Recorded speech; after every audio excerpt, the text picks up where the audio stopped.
데살로니가전서 4장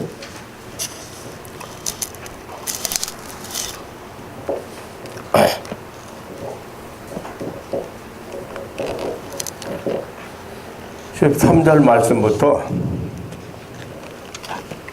5장 11절 말씀까지, 형제들아, 자는 자들에 관하여는 너희가 알지 못함을 우리가 원치 아니하노니 이는 소망 없는 다른 이와 같이 슬퍼하지 않게 하려 함이라. 우리가 예수에 죽었다가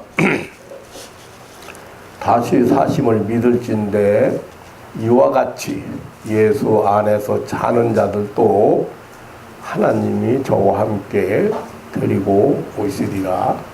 우리가 주의 말씀으로 너희에게 이것을 말하노니 주 강림하실 때까지 우리 살아남아 있는 자도 자는 자보다 결단코 앞서지 못하리라. 주께서 호령과 천사장의 소리와 하나님의 나팔로 치니 하늘로부터 강림하시리니 그리스도 안에서 죽은 자들이 먼저 일어나고 그 후에 우리 살아남은 자도 저희와 함께 구름 속으로 끌려올려 공중에서 주를 영접하시리니 그리하여 우리가 항상 주와 함께 있으리라. 그러므로 이 여러 말로 서로 위로하라. 아멘. 4장 13절로 18절까지만 봤습니다. 5장 11절까지 말씀을 가지고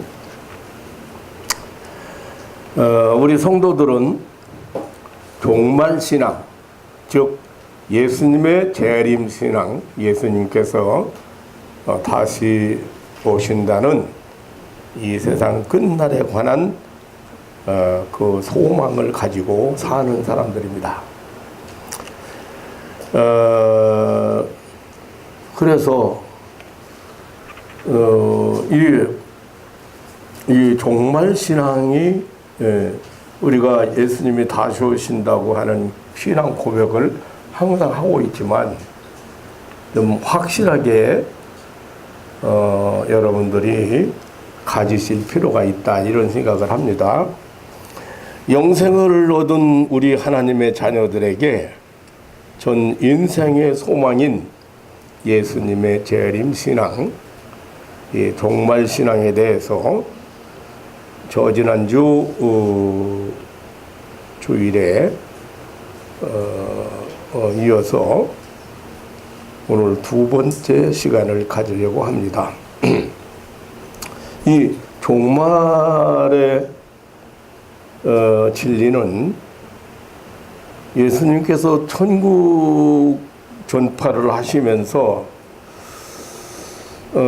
천국 비밀이라고 이렇게 말씀을 하신 것처럼 이 종말의 진리도 역시 공개된 비밀처럼 되어 있어서 사람들이 듣기는 듣고 보기는 보아도 그 속에 감추어져 있는 진리의 내용을 깨닫지 못하고 그리고 잘 알지 못하는 신앙인들이 많은 것 같습니다. 예수님께서 다시 오신다고는 이 재림에 대한 그 예언이 성경에 무려 지난 시간 말씀드린 것처럼 1518번이나 되는데, 이 진리를 믿지 않고 않는 교인들, 그리고 이 예수님의 재림에 대해서 대수롭지 않게 생각하는 그런 교인들이 많이 있습니다. 예수님께서 세상에 다시 오신다고 하는 이 중대하고 확실한 사실과 함께 세상 종말이, 이 세상이 종말이 온다는 사실을 여러분 확실하게 성경은 우리에게 가르쳐주고 있습니다. 오늘은 예수님의 재림과 함께 우리 인간에게 일어날 큰 사건을 생각해 보려고 합니다.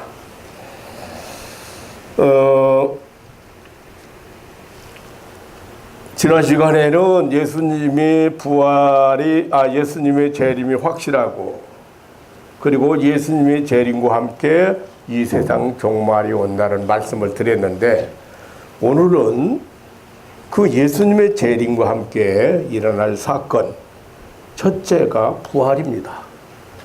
이 부활 사건입니다.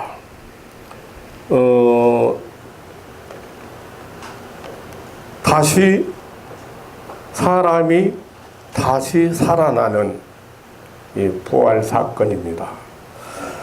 요한복음 5장 28절로 29절에 선한 일을 행한 자는 생명의 부활로, 악한 일을 행한 자는 심판의 부활로 나오리라고 예수님이 말씀하셨습니다. 사도행전 24장 15절에는 의인과 악인의 부활이 있을 것이라고 말씀하셨습니다. 이렇게 성경은 두 가지 종류의 부활을 말하고 있습니다.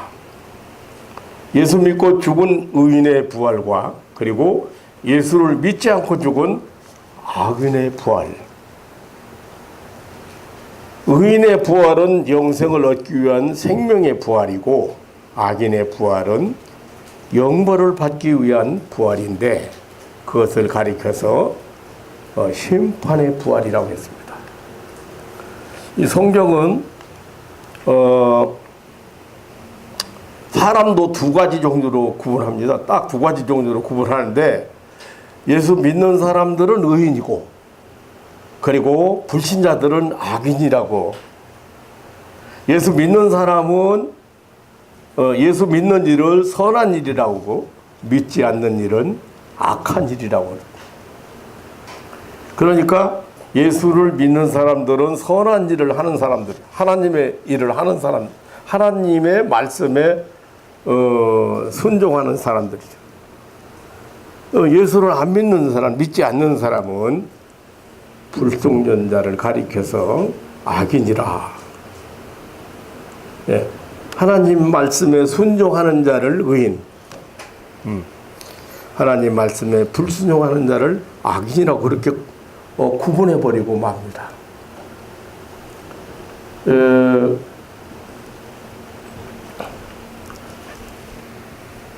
그런데 부활이 두 가지가 있다. 두 가지 종류의 부활이 있다. 의인의 부활과 악인의 부활.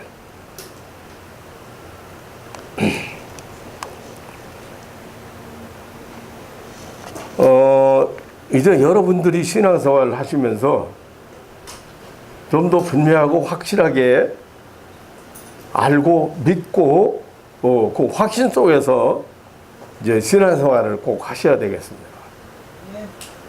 제가 오늘 이단에 빠진 사람 책자를 한 권 받았어요. 그런데 그 책자를 보면서 내가 느낀 것이 뭐냐면,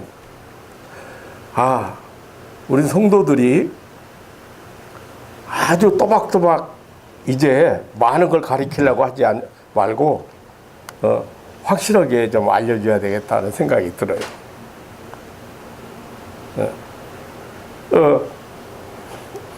이 사람들이 이단에 빠진 사람들이 그럴 수밖에 없다 하는 생각이 잠시 동안 제가 한 시간 가까이 좀 살펴봤어요.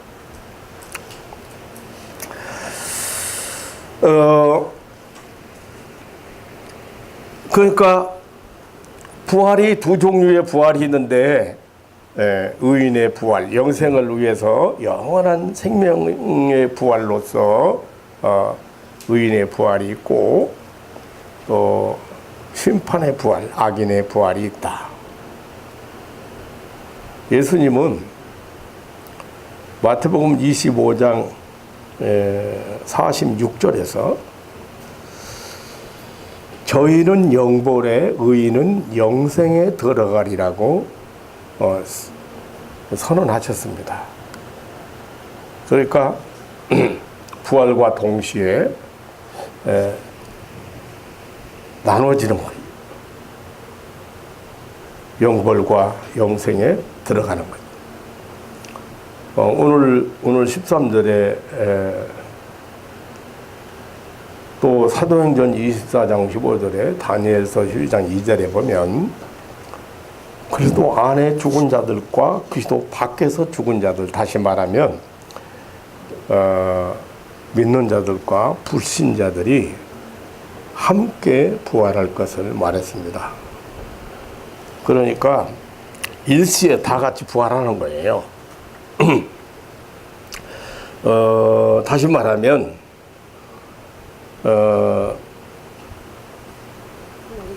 똑같이 부활하지만 심판의 부활로 그리고 영생의 부활로 그렇게 부활하는 거예요. 성경이 여러 군데에 다 찾아도 똑같은 얘기예요. 그리고 세상 끝날 예수님 재림시에 그러면 죽지 않고 살아있는 자들은 어떻게 될까? 다시 말하면 살아있을 때 예수님의 재림을 맞이하는 사람들은 어떻게 될까? 그래서 오늘 그 데살로니가 전서 4장에서도 말씀하셨습니다마는 육체의 죽음을 보지 않고 신령한 몸으로 변화될 것을 말씀했습니다. 그러니까 지금 예수님 재림하면 우리는 그 고통스러운 죽음과 상관없이 변화하는 거예요. 네. 그래서 지금까지 우리 성도들이 살아온 성도들이나 살아가는 성도들의 소망이 바로 예수님 재림이에요. 그러니까 예수님 재림하면 살아있을 때 재림하면 죽음 보지 않고, 그리고 만약에 죽었을 때 재림하면 예수님이 재림하면 어떻게 돼요? 예수님과 함께 예수님의 신부로서 예수님과 함께 성경에는 신부란 말이 하나님의 신부나 예수님의 신부란 말이 나오거든요. 그런데 오늘 2단 서적을 보니까 그 신부란 말이 나오는 거 보니까 하나님 어머니가 계시다. 사람이 남자와 여자가 만나서 자식이 출생하는 것처럼 하나님 아버지와 하나님 어머니가 있어서 영적으로 태어나는 것이다. 그런데 거기 신부 얘기는 교회를 말합니다. 교회는 여성 명사를 사용했어요. 교회는 누구예요? 교회는 하나님의 부름 받아서 하나님이 불러낸 자들이에요. 그 불러난 자들을 교회라고 그래요. 여성 명사를 사용했어요. 그런데 이 신부로 표현을 했어요. 왜 그러냐면 신랑 되신 예수님이 오실 때 맞이하는 사람들은 신부는 바로 교회다. 그런데 결혼 날짜를 잡아놓은 신부가 어떻게 살아요? 결혼 날짜를 기다리면서 신랑 오기를 기다리면서 고대하면서 준비하면서 살고 있어요. 결혼 날짜 잡아놓은 신부들이. 요즘 결혼은 뭐 별의별 이런 결혼이 다 있어서 잘 결혼에 대한 그 비밀을 잘 모르는 것 같아요. 그런데 옛날에는 결혼 날짜 잡아놓으면 신랑 얼굴도 모르고 부모들이 말하는 결혼을 혼사를 왔다 갔다 했어. 집안끼리 부모들끼리 해가지고 신랑 얼굴도 모르고. 어디서 신랑 얼굴 봐요? 결혼식장에서 이렇게 하고 가리고 살짝 이렇게 신랑도 이렇게 하고 있네. 신랑 얼굴. 그래서 교회를 신부라고 비유를 했어요. 요한계시록에도 그렇고 또 예수님이 그 비유 중에 미련한 5 처녀와 지혜로운 다섯 처녀와 열 처녀 비유 중에 거기 보면 신랑을 기다리는, 근데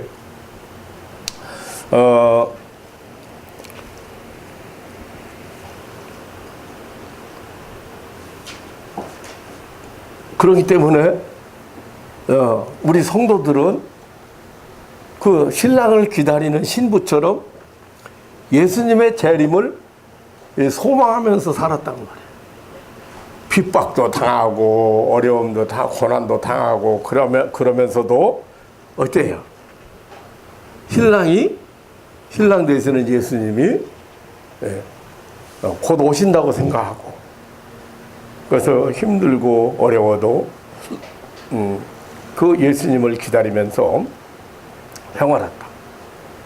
지금 마찬가지야. 여러분들이 예수님의 이 재림에 대해서 확실하게 몰라서 그러지, 우리 성도들이 어떤 사람들이냐 물어보면 신랑을 기다리는 신부들이에요. 네. 그러니까 우리가 죽지 않고 죽음을 보지 않고 지금 이 순간에 예수님이 오신다면 얼마나 좋겠어요. 네. 그런데 그래서 이런 예수님의 재림 소망을 가지고 사는 사람들이 진짜 신앙입니다.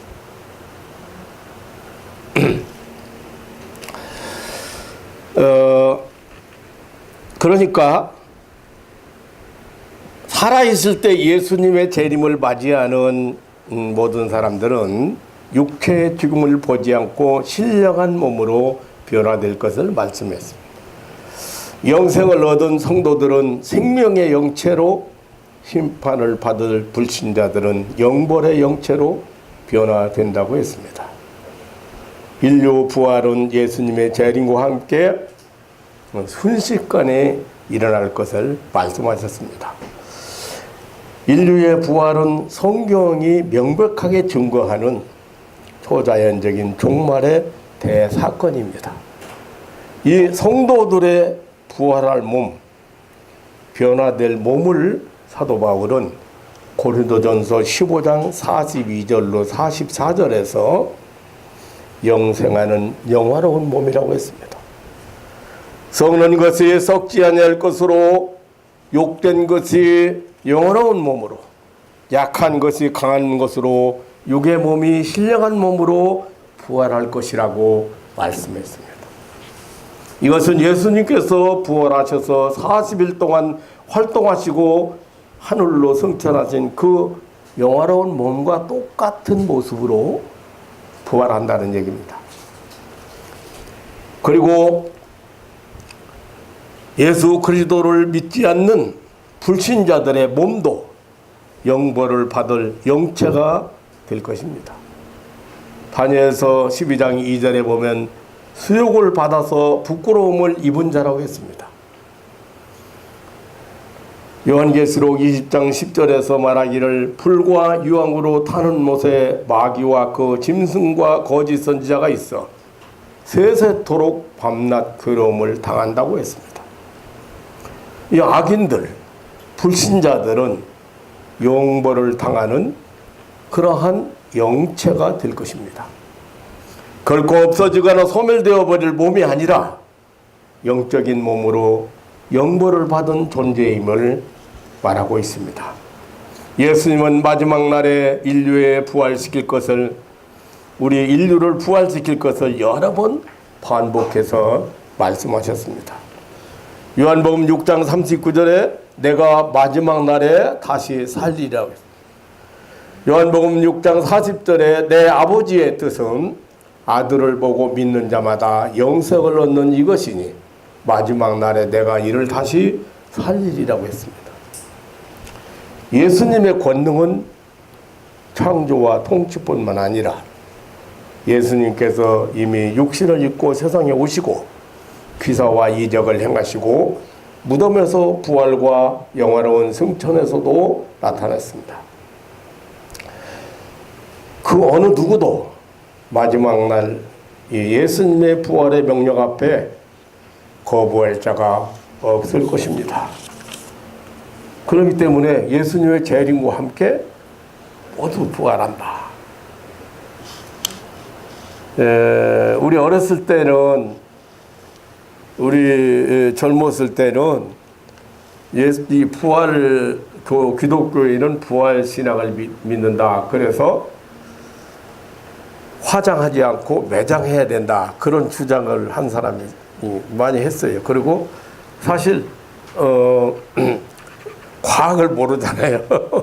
화학적 변화가 어떻게 변화가 일어나는지, 바다에서 썩은 사람, 땅속에서 썩은 사람 어떻게 부활할 것인가.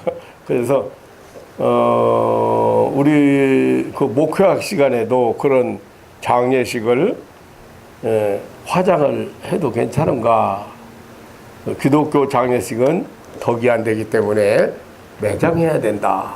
뭐 이렇게 그 가르치는 그 박사님도 있었어요.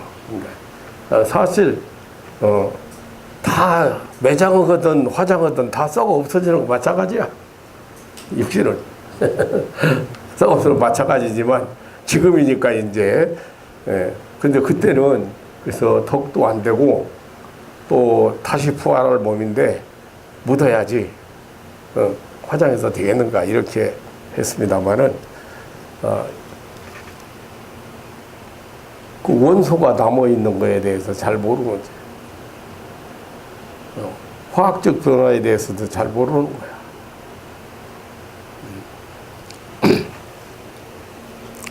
아무튼 예수님이 재림하시는 날은 이 세상 종말인데,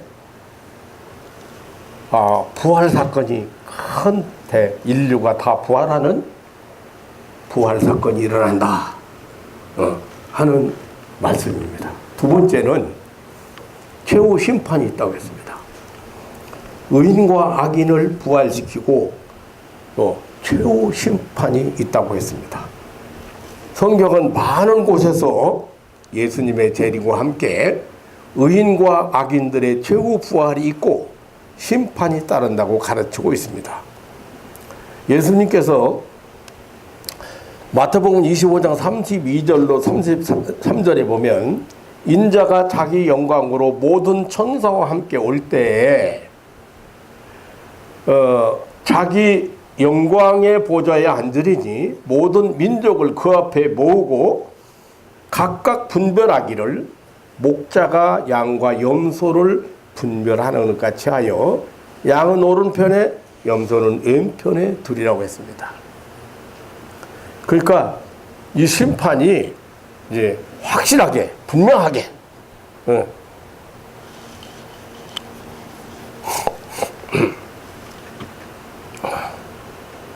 이루어진다는 사실을 예수님 말씀하신 것이에요.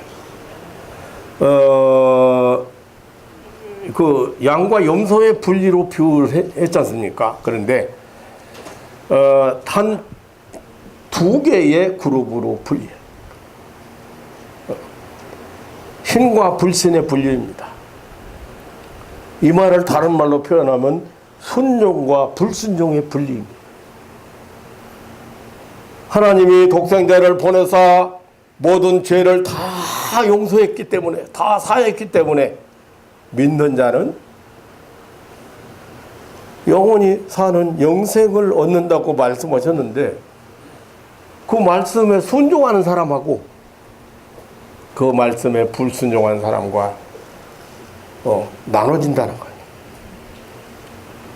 악하고 게으른 충성된 종과 악하고 게으른 종으로 불린 명백한 주님의 뜻은 신자와 불신자의 분리입니다.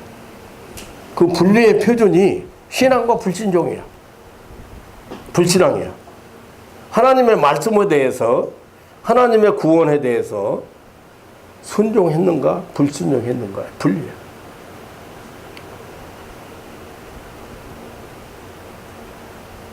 지금 기맥힌 것은, 자, 요한복음 3장 16절에 하나님이 세상을 이처럼 사랑하사 독생자를 주셨으니 누구든지 저를 믿는 자마다 멸망치 않고 영생을 얻으리라고 하셨습니다. 다른 구원의 길이 없어요. 예수님 십자가 외에 다른 죄사함 받는 길이 없어요. 그런데 구원에 대해서 안식일을 지켜야 구원을 받는다든지 뭘 해야 구원을 받는다고 인간이 뭔가를 해야 구원에 이를 수 있다고 하는 잘못된 가르침이 많이 일어나잖아요. 그러니까 예수님의 심판의 기준이 하나님 말씀에 순종했는가 안 순종했는가요? 십자가를 믿었는가 안 믿었는가요? 고린도전서 1장 18절에 십자가의 도가 멸망하는 자들에게는 미련한 것이고 구원을 얻는 우리에게는 하나님의 능력이 됨이라고 하신 말씀이 이 분리의 표준입니다. 정확하게 말하면 예수님의 십자가가 분리의 표준이에요. 이 분리의 표준은 아주 절대적입니다. 변기할 수 없는 근거에 의한 것입니다.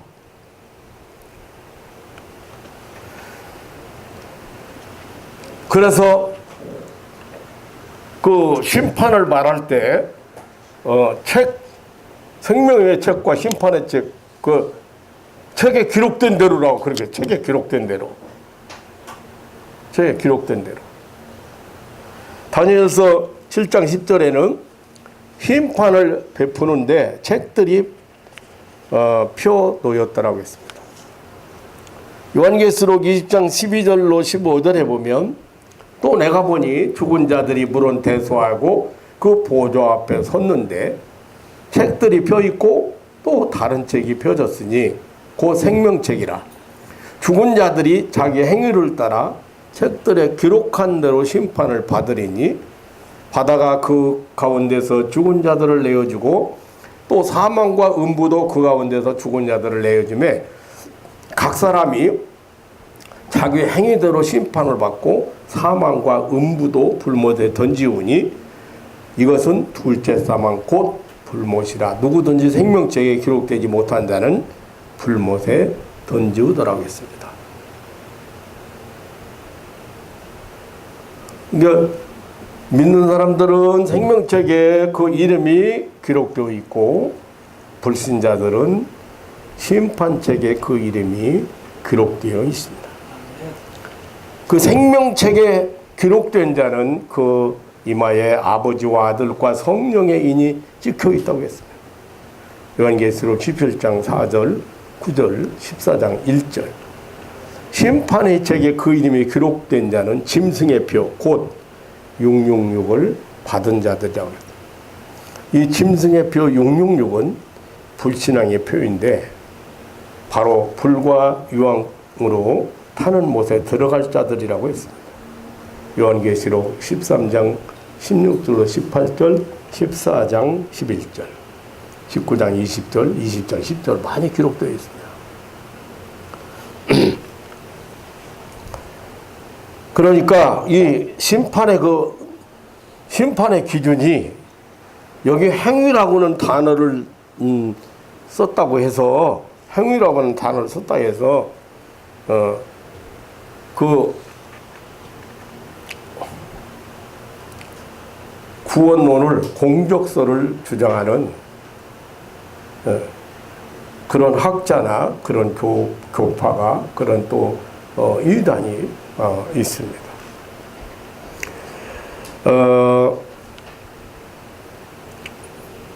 그러니까 이 판결은 즉시 이루어지는, 예수님께서 마태복음 25장에서 보면 25장 41절에 보면 하나님을 떠나 마귀와 그 사자들을 위하여 예비한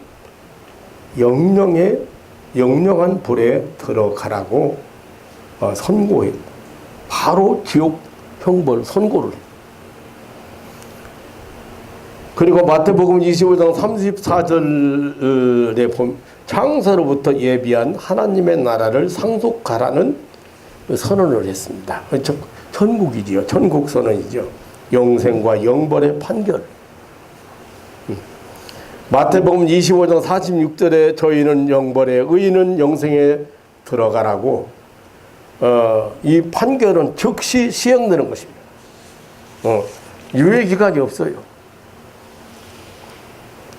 예수님의 판결은 의롭고 참되십니다. 그의 심판은 참되고 의로우신지라고 요한계시록 19장 2절에 아주 명백하고 단호하게.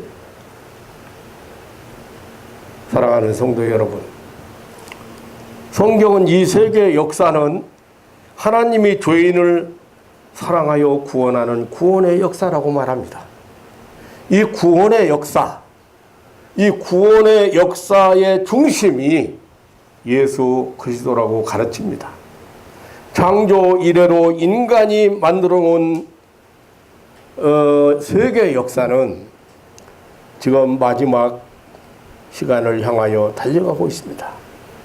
세계 역사는 하나님의 백성 구원 완성이라고 하는 하나님의 뜻을 향하여 진행되고 있습니다.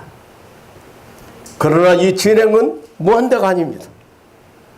마태복음 24장 14절에 모든 민족에게 천국 복음이 증거되기까지라고 한 시한부 진행입니다. 이것은 이 땅에서 주님께서 시도하시는 구원운동, 다시 말하면 천국복음 전파의 최종 목표입니다. 구원받기로 작정된 자들을 찾기까지만입니다. 분명 주님의 재림은 임박했습니다. 다시 말하면 인류 역사는 종말이 다가오고 있습니다. 그 시간이나 그 때가 분명 정해져 있다는 것입니다. 그때에는 분명 우리 성도들에게는 영원한 영생의 구원을 예수 그리스도의 십자가의 그 복음, 그 하나님의 사랑을 거절한 불신자들에게는 영벌의 심판을 행사할 것입니다. 바로 그 시간이 만물이 고대하고 우리 성도들이 고대하는 새하늘과 새 땅이 도래하는 시간입니다. 예수 그리스도의 왕국, 새나라, 새통치의 세계가 도래할 것입니다. 이것이 인류를 향한 하나님의 계획입니다. 이것은 예수님의 전 인류를 향한 마지막 선언이요, 예수 그리스도의 재림의 약속입니다. 세상 끝날, 이것은 우리 성도들에게 약속된 복된 소망입니다. 이것은 예수님의 최후 약속입니다. 분명하고 확실한 예수 그리스도의 약속입니다. 내가 진실로 속히 오리라는 예수님의 약속입니다. 내가 다시 와서 나 있는 곳에 너희도 있게 하리라는 예수님의 약속입니다. 이 예수님의 재림을 기다리는 성도 여러분, 오늘 조금 힘들고 어려워도, 그리고 오늘 여러분 눈앞에 보이는 것들이 불평, 또 마음에 안 드는 거 많고 안타까운 일이 많이 있어도 그건 여러분들이 소관이 아닙니다. 여러분들은 여러분의 역할이 따로 있어요. 여러분들은 여러분이 해야 될 일이 따로 있어요. 그 일을 충실히 감당하면서 주님 오실 날을 기다리는 성도들 되시기를 주님의 이름으로 축원합니다. 공연이 데모하는데 쫓아다니면서 물러가지 말고 여러분 눈앞에 안타까운 것들이 많이 있고, 그건 하나의 기도 제목이라고 봐야 돼요. 내가 할 수 있는 일, 내가 지금 최선을 다하고 주님 기다리는, 주님을 맞이할 준비를 하는 것이 오늘 우리 성도들의 삶이요. 그래서 이 세상에다가 너무 소망, 이 세상에다가 너무 집착하지 말고 너무 소망 두지 말고, 예, 주님 오신 천국에 대한 소망을 두고 오늘도 그 소망 중에 여러분 승리하는 삶을 사는 그런 신앙인들 되시기를 주님의 이름으로 축원합니다. 자비로우신 아버지 하나님, 주님 오실 때가 머지않은 이 말세를 살아가는 가족들에게 너무도 확실하고 분명한 이 내세 소망도 주시고, 그리고 영원한 세계의 소망도 주시고, 영생의 소망을 주셔서 하나님 아버지 오늘의 승리자들이 되게 하시고,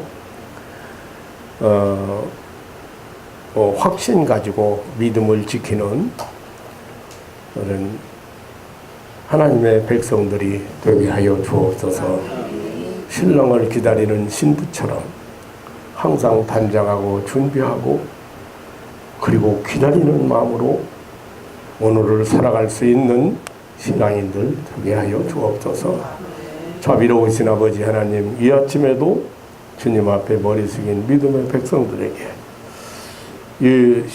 그 신령한 세계의 비밀, 하나님 나라의 비밀, 하나님께서 우리에게 주신 공개된 이 비밀 앞에 항상 아멘 하면서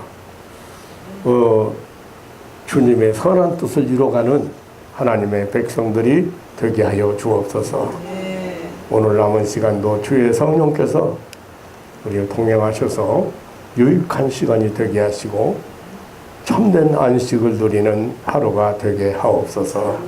감사하오며 다시 오심하고 약속하신 예수님의 이름으로 기도하옵나이다. 아멘.